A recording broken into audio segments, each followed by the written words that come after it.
భార్య అంటే భర్తల సగం, భర్త అంటే కూడా భార్యల సగం. శివపార్వతులు సీతారాముల లెక్క ఉండాలి దంపతులంటే. అయితే అందరూ అట్లా ఉండకపోవచ్చు కానీ కొందరు మాత్రం షాన్ అంటే షాన్ అన్యోన్యంగా ఉంటారోలా. భార్యో భర్త జీవించినా కూడా వాళ్ళ ప్రేమలు పిసరంతా కూడా దగ్గేశారు కదా, ఇంకింత గొప్పగానే ఉంటాయి. ఇగో ఇంటామె మీద అసొంటి ప్రేమే కల్లం నరసింహారెడ్డి అనే గీ పెద్ద మనిషిది కూడా. చూడుండ్రి ఆయన ఏం చేసిండో. ఆగో పెద్ద మనిషి అన్నారు, ఏదో ప్రేమ ముచ్చటన్నారు, ఈడ చూస్తేనేమో ఇద్దరి విగ్రహాలు కనబడుతున్నాయి అనుకుంటారు కదా. మరి గదేనుల్లా గొప్ప ముచ్చట, బతికుండంగానే జీవిడిచిన ఇంటామె విగ్రహం పక్కపొంటి విగ్రహం పెట్టించుకున్నాడు. అంటే ఇంటామె జీవిడిచింది గాని పెద్ద ఆయనేమో జీవించే ఉన్నాడన్నట్టు. అగో ఈయనే గాయనే. పేరు కల్లెం నరసింహారెడ్డి. 89 ఏండ్ల ఈడుంటదట. చాలా మందికి తెలవకపోవచ్చు గాని శాన చరిత్రే ఉన్నదుల్లా ఈయనకు. గీ విగ్రహాలు చేయంగా ఇప్పుడు మళ్ళా వార్తలకెక్కిండు. పోయినేడు జీవిడిచిందట ఆయన భార్య కల్లెం లక్ష్మి. ఈ శుక్రవారం నాడు సంవత్సరికమట. ఇంటామంటే మస్తు పానమట. ఆ ప్రేమను విగ్రహం రూపంలో నిలుపుకోవాలని అనుకున్నాడు. కానీ విగ్రహం ఒంటిగుంటే ఎట్లా, పక్కకు తన విగ్రహం కూడా పెట్టి జంటగానే ఉంటాం అని దలిచిండు మనసులా. అనుకునుడే ఆల్షం. రాజస్థాన్లో విగ్రహాలు తయారు చేయించి ఫామ్ హౌస్ కాడ ఇగో గిట్ల విగ్రహాలు నిల్చోబెట్టిండు. గొప్ప ముచ్చట గదా. బతికుండంగా గిట్ల చేసుడంటే శాన గొప్ప ముచ్చటే. మరి ఇక ఈ విగ్రహాల పరద కూడా ఆయననే గుంజుతాడట. అన్నట్టు ఈ పెద్ద మనిషి చరిత్రేందో చెప్పలేదు కదా. అమెరికా దేశంలో 30 ఏండ్లు ఉన్నాడట. అక్కడ 5,000 ఎకరాలలో వ్యవసాయం చేసి అప్పటి అమెరికా ప్రెసిడెంట్ చేత ఉత్తమ రైతు అవార్డు సుతం పొందిండట. శాన పేరు అయిండు అమెరికా దేశంలా. అయితే పుట్టిన నేల మీద పాయిరంతోటి కొన్నేళ్ల కిందటనే తెలంగాణకు వచ్చిండు మళ్ళా. అయినా కూడా వ్యవసాయం మీద పాయిరం దగ్గలే. ఈడ కూడా వ్యవసాయమే చేస్తున్నాడు. అంతేకాదుల్లో సూత్తే 9-10 వయసు గాని ఇప్పటికి సుతం ఆయన పనులు ఆయనే చేసుకుంటాడట. ఇగో ఇదే ఈయన ఫామ్ హౌస్. అల్లదిగో హరివాసం అన్నట్టు ఇల్లిదిగో శ్రీహరివాసం కల్లెం శ్రీనివాసరెడ్డి వ్యవసాయ క్షేత్రం అని బోర్డును కూడా ఎంత ముద్దుగా రాయించిండో చూడుర్రే. ఏమైనా గొప్ప మనిషే కల్లెం నరసింహారెడ్డి. ఏ లోకానున్నదో ఆ అవ్వగాని ఆయన అర్ధాంగవుడు స్వర్గీయ కల్లెం లక్ష్మవ్వ అదృష్టమనే చెప్పాలి. ఏమంటారు పబ్లిక్? వరదలొచ్చి జనాలకు ఇబ్బంది అవుతుందనుకున్నప్పుడో, లేకుంటే ప్రమాదాలు జరిగి ప్రజలకు పరేషాన్ అవుతుందనుకున్నప్పుడో అధికారులు ముందస్తుగానే సమాచారం ఇచ్చి మరీ జనాలను సురక్షిత ప్రాంతాలకు తరలిస్తుంటారు. అసొంటిది గీడో ఊరిని ఊరి జనాలను శాశ్వతంగా తరలిస్తామని అధికారులు రాత్రికి రాత్రి చాటింపేసి తెల్లారి వాళ్ళ లెక్కలు తేలుస్తామని ఊళ్ళకొస్తే అక్కడి జనాలు ఏం చేసిండ్రో చూడుండ్రోలా.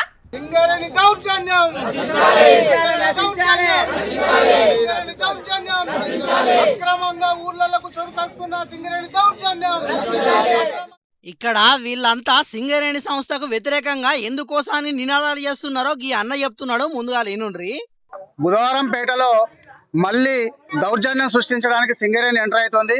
ఎలాంటి ఇంటిమేషన్ లేకుండా, గ్రామ పంచాయతీకి కనీసం నోటీస్ ఇవ్వకుండా, గ్రామ పంచాయతీకి ఇంటిమేషన్ ఇవ్వకుండా డైరెక్ట్ వచ్చి నైట్ 8 గంటలకు గ్రామ పంచాయతీ సిబ్బందితోని రేపు 10 గంటలకు నెంబర్లు వేస్తాం, అందరూ ఆధార్ కార్డులు పట్టుకొని ఉండాలని చెప్పి తెనుగుపల్లె ప్రజల దగ్గరకు వచ్చి గ్రామ పంచాయతీ సభ్యులతోని ప్రచారం చేయించడం జరిగింది. దీనిలో భాగంగా గత 15 సంవత్సరాల నుంచి వెళ్ళి బుధవారపేటను ఒక ప్రయోగశాలగా వాడుతారు. మా 15 సంవత్సరాల నుంచి వెళ్ళి 708 ఎకరాల ఇష్యూ కోసం ఇప్పటి వరకు కొట్లాడుతున్నాం. పెద్దపల్లి జిల్లా రామగిరి మండలం బుధవారపేట గ్రామ పంచాయతీ పరిధిలో ఉన్న 708 ఎకరాల వ్యవసాయం భూమిని సింగరేణి సంస్థ 15 ఏళ్ల కిందనే తీసుకున్నదట. దాని మీద ఊరోళ్ళు కోర్టుకు పోతే అక్కడి రైతులకు అనుకూలంగా తీర్పిచ్చి వాళ్ళ భూములు వాళ్ళకి ఇవ్వని చెప్పిందట కోర్టు. ఇక ఇన్నేళ్ల సంది అక్కడి రైతులు ఆ భూముల మీద అన్ని తీర్ల హక్కులు కోల్పోయిర్రట. తెలంగాణ అంతటా రైతు బంధు రైతు బీమా అమలైంది గాని ఇక్కడి రైతులకు మాత్రం అవేం దక్కలేదట. ఇసొంటి రుణాలు కూడా రాకుంటాయిందట. ఇప్పుడిప్పుడే కొంతమంది పేర్ల మీదకి భూముల మార్పిడి జరిగిందట.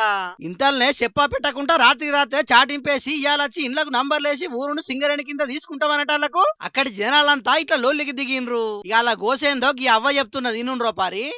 ఫస్ట్ మాకు రామేపల్లి గ్రామ పంచాయతీకి వచ్చి మా ఇంటికి ఏంటిది, అసలు మా భూమికి వాల్యూ ఏంటిది, ఇప్పుడు ఏమున్నదంటే భూమికి 1 ఎకరం భూమి కొనాలంటే 30 లక్షల రూపాయలు అవుతుంది.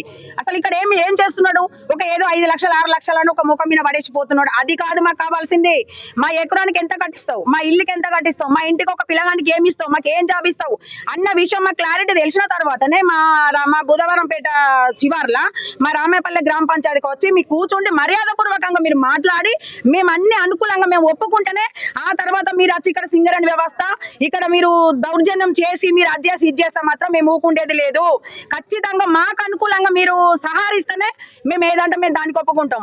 సింగరేణి అధికారులు ముందుగా మా గ్రామ పంచాయతీ దగ్గరికి వచ్చి మాట్లాడాలి. మా భూములు మా ఇండ్లను తీసుకుంటే పరిహారం ఎట్లిస్తారు, ఎంత ఇస్తారు, పునరావాసం కింద మళ్ళా మా ఊరిని ఎక్కడ ఏర్పాటు చేస్తారు, మాకు ఉపాధి అవకాశాలు ఎట్లా కల్పిస్తారు, భూములు జాగాలు ఇండ్లున్నోళ్లకు నష్టపరిహారం ఇస్తే మరి ఏం లేని నిరుపేదలను ఎట్లా ఆదుకుంటారనే ముచ్చట్లని చెప్పకుండానే డైరెక్ట్ వచ్చి మా ఇండ్లకు నెంబర్లేసి మమ్మల్ని బెదిరించి మా భూములను తీసుకుంటామంటే ఊకునేది లేదు. మా ప్రాణాలకు తెగించైనా మా హక్కుల కోసం మేము కొట్లాడతాం గాని సింగరేణి చెప్పినట్టు గంగిరెద్దు లెక్క తలూపి మా హక్కులను మాత్రం వదులుకునేదే లేదని సింగరేణి అధికారులకు వార్నింగ్ ఇచ్చిర్రు. మా ప్రాంతంలో నుంచి తీసే బొగ్గుతోని దేశానికంతటికి వెలుగులు ఇద్దాం అనుకుంటున్న సింగరేణి అధికారులు మా జీవితాలను మాత్రం చీకటి చేద్దామని కంకణం కట్టుకున్నట్టే పనిచేస్తున్నారని కోపానికి వచ్చిర్రు. విభజించు పాలించు అన్న బ్రిటిష్ వాళ్ళ పాలనను ఆదర్శంగా తీసుకొని సింగరేణి సంస్థ మా గ్రామ పంచాయతీల కొంత భాగాన్ని కొంతమందిని తీసుకోవాలని చూస్తున్నది. కానీ ఎట్టి పరిస్థితుల్లో కూడా సింగరేణి ఆటలను సాగనిచ్చేది లేదని హెచ్చరించిర్రు. ఇప్పటికైనా పద్ధతి ప్రకారం సింగరేణి అధికారులు భూసేకరణ విషయంలో న్యాయబద్ధంగా ముందుకొస్తే సరే, లేకుంటే మాత్రం మా దగ్గరికించి జాగసుతం ఇచ్చేది లేదని అక్కడి ప్రజలంతా కరాఖండిగా చెప్పిండ్రు. చూడాలా మరి ఈ ముచ్చట్ల ఇటు సింగరేణి అధికారులు అటు రెవెన్యూ అధికారులు ఏం చేస్తారో. సింగరేణి దౌర్జన్యం అక్రమంగా ఊర్లకు చొరకొస్తున్న సింగరేణి దౌర్జన్యం. శ్రీశైలం మల్లన్న గుడి దగ్గర పట్ల సినిమా పాటలకు రీల్స్ చేసిన ఒక చెల్లె మీద చాలా మంది భక్తులు నిన్నటి సంధి మస్తు కోపం చేస్తున్నారు కదా. ఇక ముచ్చట మరవక ముందే ఇయాల తిరుమల తిరుపతి వెంకన్న స్వామి కొండ మీద గీలు ఏం చేసిండ్రో చూడుండ్రల్లా. గివే కొంచెం తగ్గించుకుంటే మంచిదనే కాదు, ఛాన్స్ ఉంటే ఇంకో 4 గట్టిగానే అందుకుందామని అనిపిస్తున్నది కదా. మరి లేకుంటే ఏందోల్లా, ఎంతో పవిత్రమైన ఏడుకొండల వెంకన్న స్వామిని దర్శనం చేసుకోవడానికి వచ్చి గీ పిచ్చి కథలేంది చెప్పుండ్రి. తమిళనాడులో అసెంబ్లీ ఎన్నికలు రాబోతున్నాయి కాబట్టి మాజీ ముఖ్యమంత్రులు జయలలిత, పళనిస్వామి ఇంకా అన్నా డిఎంకే నాయకుల ఫోటోలతోని పెద్ద ఫ్లెక్సీ తయారు చేసుకొచ్చి దాని గుడి దగ్గర ఇట్లా ప్రదర్శించిండ్రు. వాళ్లకు ఆ పార్టీ మీద అభిమానం ఉంటే వాళ్ళ రాష్ట్రంలో చూసుకోవాలి, లేకుంటే మా పార్టీని అధికారంలోకి తీసుకురా సామి అని పోర్లు దండాలు పెట్టుకోవాలి. అవసరమైతే తమిళనాడు నుంచి మోకాల మీద నడుచుకుంటూ వచ్చి మొక్కుకోనేండ్రి, ఎవరొద్దన్నారు. అంతేగాని కర్మ భక్తుల మనోభావాలు దెబ్బతినేటట్టు గిట్ల చేసుడేందని ఈ ముచ్చట తెలిసిన భక్తులు గారానికి రావటేండ్రు.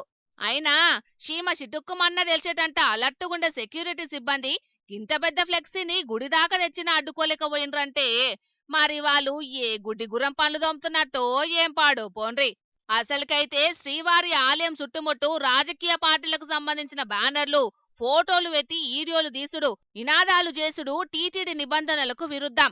అన్ని రాజకీయ పార్టీలోళ్ళు అట్లా చెయ్యకుండా తిరుమల పవిత్రతను కాపాడాలని టీటీడీ అధికారులు ఇదివరకు ఎన్నో మాటలు చెప్పిండ్రు. ఆయన కూడా ఇప్పుడు మల్క ఇసొంటి కథనే చేసేటాలకు నిందితులను గుర్తించి వాళ్ళ మీద చట్టపరంగా కఠిన చర్యలు తీసుకుంటామని టీటీడీ అధికారులు ప్రకటించిండ్రు. పార్టీల మీదనైనా రాజకీయాల మీదనైనా ఇష్టం ఉంటే అది వేరే కాడ చూపెట్టుండ్రు గాని తిరుమల పవిత్రతను దెబ్బతీసేటట్టు కొండ మీద మాత్రం ఇసొంటి పిచ్చి పనులు ఎవ్వరు చేయకుండ్రి. ఏమంటున్నాం, సరేనా? పబ్లిక్ ఇప్పుడు మా రాముల తాతను పిలిచేయాల కదా, మరి పెద్ద మనిషి ఏం చేస్తున్నాడు అడుచుకుందాం పాండ్రి. తాత ఏందయ్యాటి వార్త? అరే చిన్న, మీరంతా నా దోస్తులురా. నేను ఏడున్నా ఎవ్వరితోటి నా మనసు అంతా మీతోటే ఉంటుంది రాయించను. మీరు లేకుంటే అసలు నేను ఎక్కడిది? మీ దయతోటే నేను ఇవాళ గెలిచి ఈ స్థాయిలో ఉన్నా. ఎరికేనా? తావు మళ్ళీ తావు. ఓ ముసలడా, నువ్వు నిన్న గెలిచింది బీఆర్ఎస్ పార్టీ తరఫున కాదే, మళ్ళీ ఇవాళ చెయ్యి పాటలతో కూర్చొని తాగుతున్నావు. మళ్ళీ మీదికని మీరు లేనిదే నేను లేను అన్నట్టు మాట్లాడుతున్నావేందే? అసలు రేవంతాల సార్ది ఎంత పెద్ద గుంజో ఎరికేనా? మీకు తెలియదు, నాకెరక ఆయన పెద్ద మనిషితనం, ఆయన పెద్ద గుణం ఏందనేది. అసలు మనం తలుచుకుంటే మనకి ఇవ్వలేంది చెప్పు, మన లెవెల్ అంత పెద్దది. ఓ ముసలడా, గిట్టు నా మోకాన్ని చూసి మాట్లాడు. నువ్వు నిన్న గెలిచింది ఎవరి దయతోటి అది చెప్పు ముందుగాల. దాదా నీ ముచ్చట ఇంకా కానీ గట్టిగా కింద వెళ్తాను చూడు. అరే కొడుక, ఇది ఎప్పుడు వచ్చిండ్రు? ఇది అసలే తక్కువది కాదురా. నన్ను ఇట్లా చూసింది అనుకో, అది ఏరే ముచ్చట్లు ఏందేందో మాట్లాడుతా అంటే. ఏం తగ్గుచ్చి ఏం లేదు. అయ్యో ఈ తమ్ముడు నువ్వు సర్పంచ్గా గెలిచినావు కదా తాత, దావత్ చేసుకుందాం అని అంటే ఇటు మొఖాన్ని వచ్చి ఇంత కూర్చొని మాట్లాడుతాను గంతే. నువ్వు కారు పార్టీ మనిషివి కదా, మరి చెయ్యి పాటలతో కలిసి తిరుగుతున్నావు, వాళ్ళ కండువ మెడలేసుకున్నావు ఏంది అని అడుగుతున్నా. కారు పార్టీ కండువ నా జేబుల్నే ఉన్నదే తల్లి. ఏదో మర్యాద కోసరానికి వాళ్ళు ఈ కండువ కప్పిళ్ళు గంతే. అరే చెయ్యి పార్టీ కండువ మెడలేసుకున్నంత మాత్రాన నేను చెయ్యి పార్టీ మనిషిని అయిపోతానే? అరే నేను ఇంకా మా పార్టీ సభ్యత్వానికి రాజీనామా చేయలేదు. నేను నేను ఇంకా కారు పార్టీలే ఉన్నా. ఏదో అట్లా మర్యాదకు శాస్త్రానికి వాళ్ళ పార్టీ కండువా కప్పిల్లా మెడల గంతే. సిగ్గున్నదా జిడిగింజ అంటే నల్లగున్న నాకేం సిగ్గు అన్నదట. మెడల కండ వేసుకొని వాళ్ళతోని కలిసి తిరుక్కుంటా, వాళ్ళ ఇంటికి పోయి వాళ్ళతోటి కూర్చొని దాక్కుంటా. ఇంకా నేను ఆ పార్టీకి రాజీనామా చెయ్యలేదు, నేను కారు పాటలనే కొనసాగుతున్నా అనేటందుకు సిగ్గు అనిపించలేదా కొంచెమన్నా? చేసే లేకిడిదానా, నేను వీళ్ళ ఇంటికి వచ్చి తాగుతానంటే దానికి ఉండే కారణాలు దానికి ఉన్నాయి. నా ఇంటికాడ కూర్చొని తాగుతానంటే నా ముసలు దూకుంటుందా, ఉరికించుకుంటుంది అంతది ఎరికేనా? అందుకే వీళ్ళ ఇంటికి వచ్చి కూర్చొని తాగుతాను. అట్లనే నాకు షుగర్ వ్యాధి ఉన్నది, తాపకు నాకు ఉత్తత్తది. నేను ఏడిపోయిపోయాలి చెప్పు. మా ఇంటికాడ పాయకాన్ లేదు, అదే వీళ్ళ ఇంటికాడ అయితే పాయకాన్ ఉన్నది. అందుకే వీళ్ళతోటి కలిసి కూర్చొని తాగుతానా, కలిసి తిరుగుతానా, కలిసి ఉంటానా, తప్పే ఉన్నది చెప్పు. నువ్వు గంత సిగ్గు తప్పి మాట్లాడితే చెప్పేటందుకు ఏమున్నది కానీ ఇప్పుడు నువ్వు ఏ పార్టీలో ఉన్నావు అది చెప్పు. అది నేనెట్లా చెప్తా చెప్పు, జనాలు చెప్పాలి నేను ఏ పార్టీలో ఉన్నా అనేది. గెలిచింది మాత్రం కారు పార్టీలనే, కానీ నేను తిరిగేది మాత్రం చెయ్యి పార్టీలతోటి. నేను ఇదంతా చేసేది ఎందుకు? మా ఊరి అభివృద్ధి కోసరానికి. అరే గా మాత్రం అర్థం చేసుకుంటలేదు తమ్మి అప్పల్లా. అదే నేను చెప్పేది. మరి 2 పడవలల్లా కాలు పెట్టి ప్రయాణం చేస్తా అంటే ఆఖరికి నీకే మోసం వస్తుంది, అది తెలుసుకో అంటున్నా. నువ్వు ఇట్లనే చేతివంటే ఆఖరికి జనాలు నిన్ను నిండా ముంచుతారు, అర్థం చేసుకోమని చెప్తున్నా. నీ జనాలకు గంత తెలివే ఉంటే నా సొంటల ఆటలు గింతగానం ఎట్లా సాగుతాయి చెప్పు. అయినా అది ఓట్ల నాటి ముచ్చట. అప్పటి వరకు జనాలను ఎట్లా మభ్య పెట్టాలో నాకు తెలుసు, వాళ్ళ చేతిలో ఏం పెట్టాలో కూడా నాకు తెలుసు. అది దీనికి అంత అవసరమా? అయినా నీకెందుకు, నీ వార్తలు నువ్వు చదువుకో. అవునవును, ఆ జనాలే చక్కగా ఉంటే మీ ఆటలు గిట్లెందుకు ఉండు కానీ ఇప్పుడు రాష్ట్ర రాజకీయాలలో జరుగుతున్న కథలు కూడా గిట్లనే ఉండే. ఇక నీ అసొంటి బుడ్డ లీడర్లను ఎవడు కానిండు గాని. మరి ఇక అంటావు పెద్ద పెద్దోళ్ళే పార్టీలు మారి లేని ముచ్చట్లు చెప్పి తప్పించుకుంటా అంటే గవాళ్ళని నిలదీసే తెలివి లేదు. కానీ ఏమో బుడ్డ లీడర్లు నా సొంటలం పట్టుకొని అంటే ఏమవుతుందా? ఓ తాత మంద అయిపోయింది, తీసుకొస్తావా తీసుకురానా? అదే నువ్వు మంద అడిగినాక నేను తీసుకురానా తమ్మి? నువ్వు బయట పట్టుకొస్తావా చెప్పు? నేను ఉన్నది దేనికి? ఇంకో ముచ్చట, నువ్వు తాగినాక కక్కు ఎరుగు బుత్తయి నేను ఎత్తి పారబోతా. నేను ఉన్నది దేనికి తమ్మి? నీకు సేవ చేసడానికే. ఇంకో ముచ్చట, మా చిన్న కొడుకు మార్కెట్ చైర్మన్ పదవిని అయితే తెప్పియాలి. ఎందుకంటే అధికారం మన చేతుల్లోనే ఉన్నాయి కదా, జరంతా నువ్వే చూసుకోవాలి ఎత్తా అనే చేసి. చీచి, రాజకీయాన్ని గింత భ్రష్టు పట్టిస్తున్నావు ముసలోడా.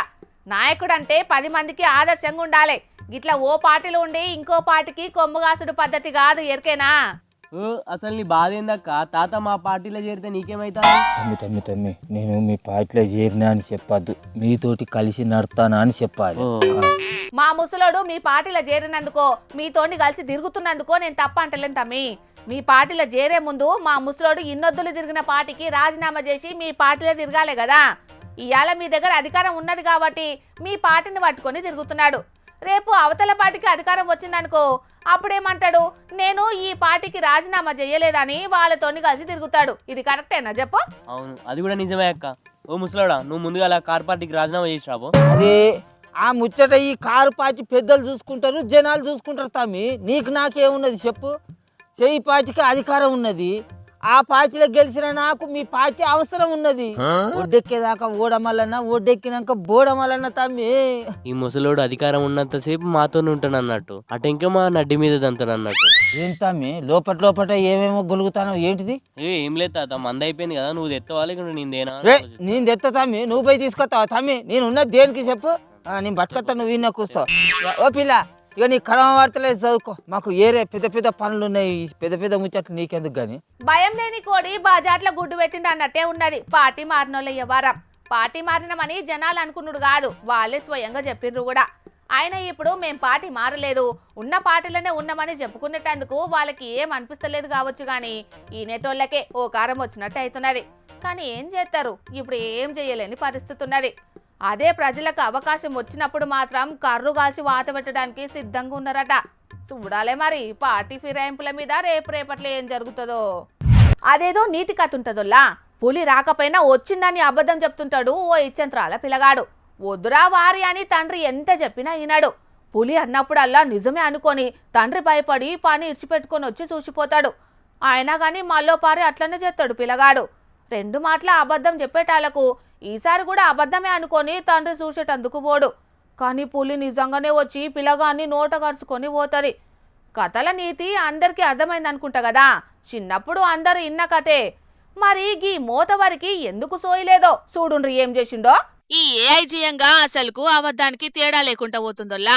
ఏడ పనేం లేనోడు పిల్లితల కొరికినట్టు కొందరు పని లేనోళ్ళంతా ఏఐ వీడియోలు ఫోటోలు తయారు చేసి పబ్లిక్ ను మస్తు ఆగం పట్టిస్తున్నారు. ఇగో ఈడ నీలం రంగు అంగేసుకున్న మోతవారి కూడా అదే బాపతి.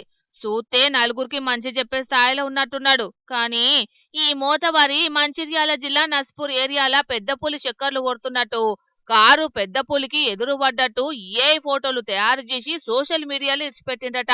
అగో అదే ఈ కళాకాండం. ఎవలన్నా చూస్తే నిజంగా కారుకు పులి ఎదురు పడ్డది అన్నట్టే ఉన్నది ఫోటో. ఇక ఇది ఏఐ అని కామన్ పబ్లిక్ కు ఏమెరక. జనాలు నిజమే అనుకుంటారు, భయపడతారు. నస్పూర్ ఏరియాల పెద్ద పులి తిరుగుతాందని గీ తీరుగా ఏఐ ఫోటోలు సోషల్ మీడియాలో తిరిగేటాలకు నిజంగానే మస్తు భయపడబట్టిండ్రు లోకల్ జనాలు కూడా. అర్జెంటు పని మీద పోయేటోళ్ళకైతే పానాల మీదకే వస్తాంది ఇసొంటి తమాషాలు చేయంగా. మరిగా ఫారెస్టోళ్ళకి ఎట్లా తెలిసిందో గీ ముచ్చట. మంచిర్యాల పట్నం పోలీసులకు ఫిర్యాదైనరట. సోషల్ మీడియాలో పెట్టిన పోస్టు ఆధారంగా కావచ్చు అడ్రస్ దొరకబట్టి పట్టుకున్నారు పోలీసులు ఈ మోతవారిని. పులి లేదు గిలి లేదని తన నోటితోనే చెప్పించిండ్రు కూడా. అప్పుడు క్యాజువల్గా వీడియో తీసుకున్నా. అయితే అనుకోకుండా మనకి ఇక్కడ పులి తిరుగుతుందని తెలియడం వల్ల ఒకటి నేను కావాల్సుకునే నేను ఒక వీడియో తీసి దానిలో జెమినీ ఏఐలో ఒకటి క్రియేట్ చేసిన. అది రియల్ది కాదు, ఫేక్. జనాలు దానివల్ల భయపడాల్సిన అవసరం లేదు. గడియ రికాం లేదు, దమ్మిడి ఆదాయం లేదన్నట్టు ఏమిటికొచ్చిన పనుల్లాగిది. అందరినీ ఆగం చేసి ఆగమవుడు తప్పించి. అందుకే ఈ ముచ్చట తెలిసినోళ్ళంతా ఏమిరా బాలరాజు నువ్వు చేసిన ఈ పని వల్ల దేశానికి ఉపయోగమో అదే ఏఐని వాడి పబ్లిక్ కి ఏదన్నా పనికొచ్చే పని చెయ్యరా వారి అని అంటాండ్రు ఇప్పుడు. గంతే కదా మరి. దొంగలల్లా చాలా రకాలుంటారోలా. కాస్ట్లీ సెల్ ఫోన్లకే సూటి పెట్టి రద్దీ ఎక్కువుండే బస్సులను టార్గెట్ చేస్తుంటారు. జేబులకు సూటి పెట్టి పసులు కొట్టేస్తుంటారు గదే బస్సులల్లా. తాళలేసిన ఇండ్లకే సూటి పెట్టేటోళ్ళు ఉంటారు. బండ్ల మీద వచ్చి పుస్తల తాళ్ళు తెంపుకోపోయేటోళ్ళు కూడా ఉంటారు. వరండాల దాచిన గ్యాస్ మొద్దులను ఎత్తుకుపోయేటోళ్ళు కూడా ఉంటారు. గట్లనే గీడోగామె పిరమ్మాలు ఎండికి సూటి పెట్టింది. దినాం షాపింగ్లు చేసుకుంటా దుక్న పొలను ఉక్కిరి బిక్కిరి చేస్తున్నది. మరి ఆమె ముచ్చటేందో పురాగాడ్చుకుందాం పాన్రోల్లా. ఫ్యామిలీ సినిమాలు మాత్రమే తీసే కొందరు డైరెక్టర్ల లెక్క, యాక్షన్ సినిమాలలో మాత్రమే నటించే కొందరు హీరోల లెక్క, గ్లామర్ సీన్లకే ఇంపార్టెన్స్ ఇచ్చే కొందరు హీరోయిన్ల లెక్క గీ దొంగక్క స్టైల్ అలాగున్నదుల్లా. పిరమ్మాల్ బంగారంగానొచ్చిన ఎండికే సూట్ పెడతది. అది కూడా మళ్ళా అర్ధమరాత్రి షటర్లు వలగొట్టుడో తాళాలేసిన ఇంటికి కన్నాలేసుడో కాదుల్లో. బాజాబ్తా పట్టవగలు ప్రైమ్ కస్టమర్ల లెక్క ఓ చిన్న పిల్లగాన్ని ఇంకో ఆడామని ఎంబడి పెట్టుకొని బంగారు దుకాణాలకి ఎంట్రీ ఇత్తది. దినదినం రేటుతోటి 2020 ఆడుతున్న ఎండిమాల్కు సూటి పెడతది. ఈ పట్టగొలుసు రేటెంత, ఆ డిజైన్ అయితే ఎట్లుంటది, ఆ డిజైన్లో నా కాళ్ళ సైజు దొరుకుతుందా అనుకుంటా దుకున పోలను మస్తు కన్ఫ్యూజ్ చేస్తుంది. ఒకటి కొన్నట్టు చేసి ఇంకో దాన్ని కొట్టేత్తది. ఆటెన్క అవతల పడుతుంది. దినం గిదే పనట. ప్రకాశం జిల్లా మార్కాపురంలో ఓ దుకుణంలో నిన్న గిట్లనే డ్యూటీ ఎక్కిందట ఈ దొంగక్క. మత్పరిచి మాల్ మాయం చేస్తే డౌట్ కొట్టి ఆపిర్రట. బుడ్డ కెమెరాలల్లో అక్క చిత్రాలు చూసి షాక్ అయ్యరట. కడమ దుకున పోలకు ముచ్చట తెలిసి మా దుకుణాలల్లో కూడా గిట్లనే పోతున్నాయని కాకీలకు కబురు పంపించారు. ఇక వాళ్ళొచ్చి అక్క ముఖాన్ని గుర్తుపట్టి ఈమె మస్తు ఫేమస్, కేసులకు శానా సుపరిచిత్రాలు, గీ దొంగక్క మీద బగ్గనే కేసులున్నాయి, కొన్నిట్లలో జైలుకు కూడా వచ్చిందని చెప్పిర్రట. 2 నెలల కింద కూడా గిట్లనే ఓ దుకాణంలో 10 జతల పట్టగొలుసులు ఎతకపోతా అంటే దొరకబట్టిరట. దగ్గర కిలో దాకా ఎండి సామాన్లు దొరికినాయట అక్క దగ్గర. ఓ పారి చెయ్యకుండా జైలుకు పోయొచ్చినా బుద్ధి మారలేదంటే శిక్షలు సాలనట్టున్నాయి. ఇసొంటోళ్ళు బయటకొచ్చి మళ్ళా దొంగతనాలు చేయకుండా ఉండాలంటే గొట్టు శిక్షలేస్తేనే పబ్లిక్ కు ఫాయిదా అవుతుందని అనుకోవట్టిరు గీమకు సొమ్ములు అప్పచెప్పిన అటు దిక్కు జనాలు. దుకునపోళ్ళు చూస్తున్నారా ఇయాల రేపు దొంగలు ఎట్లున్నారో. చుట్టుముట్టు కెమెరాలు పెట్టుకోరి, మీ జాగ్రత్తలనైతే మీరుండు సరేనా. మూగజీవాల మీద ప్రేమను ఒక్కొక్కరు ఒక్కొక్క తీర్ల చూపెడుతుంటారులా. వాడలల్లో తిరిగే కుక్కలకు అన్నం పెట్టి సాదుతుంటారు కొందరు. ఇంకొందరేమో గల్లీల పొంటి తిరిగే ఆవులకు రొట్టె ముక్కలేసి కడుపు నింపుతుంటారు. బంగ్లాల మీద దాన పోసి పిట్టెలను, పాలు పోసి పిల్లులను బతికితుంటారు. అవి కూడా దినాం దగ్గరికి తీసేటోళ్ళ మీద బగ్గనే విశ్వాసం చూపెడుతుంటాయి. అగో అచ్చం గట్లనే గీడోగామె కొండెంగను చేరదీసింది. వారేవా అక్కకు కొండెంగల మీద బగ్గనే ప్రేమున్నట్టున్నది కదా. ఆకలితోనే అలమటించి ఎక్కడ ఆగమైతాయో అని నిమ్మలంగా రొట్టెలు దాల్చి పెంక మీద గాల్చి పెడుతున్నది. ఆయనతో కొండెంగల చేతులు గాల్తే కావచ్చని ఎట్లా సల్లాడుస్తున్నదో చూడుండ్రి.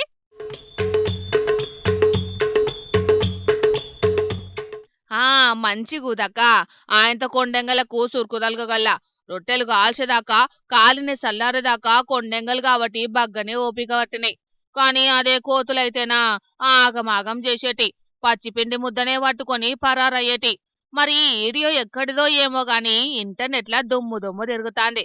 ఈమె ఇంటాయన కన్నా ఈ కొండెంగలి అదృష్టవంతులని అనుకుంటా కొందరు సెటైర్లు ఎత్తుంటే, మూగ జీవాలతోని సెల్ఫీ ఫోటోలు తీసుకొని ఎంతో చేసినట్టు బిల్డప్లు ఇచ్చేటోళ్ళ కంటే 100 పాలు నయమనుకుంటా అక్కను తారీఫ్ చేయబట్టిండ్రు ఇంకొందరు ఇంటర్నెట్ జనాలు. ఓ అక్క, కొండెంగలు తిండికి మరిగి దినాం ఇదే పనంటే పెద్ద పరేషానే ఉంటది, చూసుకోమల్లా. ఇక తెచ్చిన వార్తలన్నీ అయిపోయినాయి. ఇవుల్లా ఇయాల్టి జోర్దార్ వార్తలు. మళ్ళొచ్చే జోర్దార్లో మళ్ళా కలుద్దాం. అప్పటిదాకా చూస్తూనే ఉండుండ్రి హెచ్ఎం టీవీ. అట్లనే ఇంకిన్ని మంచి మంచి వార్తల కోసం హెచ్ఎం టీవీ యూట్యూబ్ ఛానల్ని సబ్స్క్రైబ్ చేసుకోండి. ఇసంటి ముచ్చట్లు ఆడ మస్తుగుంటాయి. అన్ని ముచ్చట్లు మీ దాకా చేరాలంటే తప్పకుండా గంట కొట్టుండ్రి, లైక్ చేయండి, ఈ ముచ్చటను మీ దోస్తులకి షేర్ చేయండి. ఏమంటున్నాం? సరే మరి, టాటా.